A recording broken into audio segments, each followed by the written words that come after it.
Hello po guys, nagtataka po siguro kayo kasi wala po akong update na upload.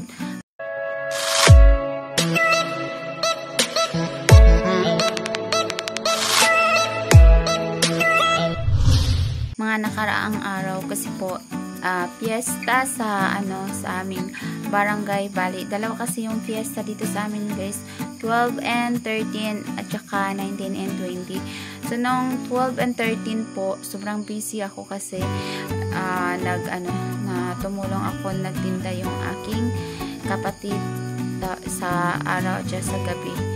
Talaga 24 hours 24 hours then ba 48 hours na wala siyang tulog. So tayo rin tumulong tayo, tapos hindi naman ako lagi talaga doon nakastay sa kanya kasi meron din akong home service massage. Kaya kapag meron akong home service massage, umaalis ako tapos babalik din ako kapag tapos na yung aking trabaho. Tapos pagkagabi guys ng January 13, bali whole night talaga tayo na nandun na nagbabantay sa tindahan niya. Tapos kinabukasan whole day din tayo na gising kasi home service massage. Kaya sobrang busy talaga ako guys. Kaya wala po tayong update sa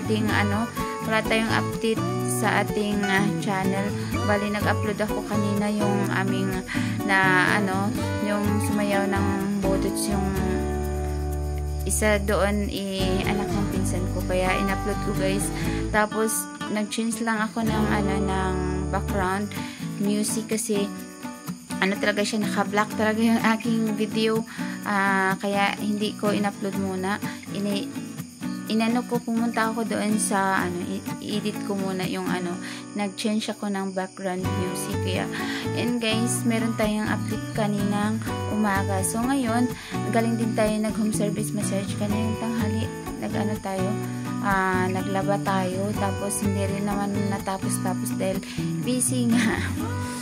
Pahinto-hinto tayo guys dahil maraming gawain. Kaya ngayon ito muna ako guys, nag-update talaga ako kasi sobrang tahimik na sa ating bahay, wala talagang ka-upload. So baka bukas makapag-start na ako ng vlog, na ako guys kasi wala na talaga tahimik na sa ating channel, wala talaga tayong ka-update. So pagsisikapan ko bukas na makapag-vlog ako kasi meron din tayong home service massage. Yun lang naman kasi yung aking content, home service massage. Pupunta ako, yun lang i-content ko, parang hindi na maganda kasi parang yun na lang at yun yung content ko. So hanap tayo ng ibang guys, kung wala pa rin, yun pa rin.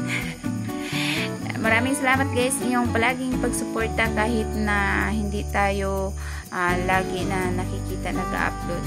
Kaya maraming salamat talaga sa inyo dahil nandyan pa rin kayo laging sumusuporta sa aming channel ni Mateo. Thank you guys. Bye bye po.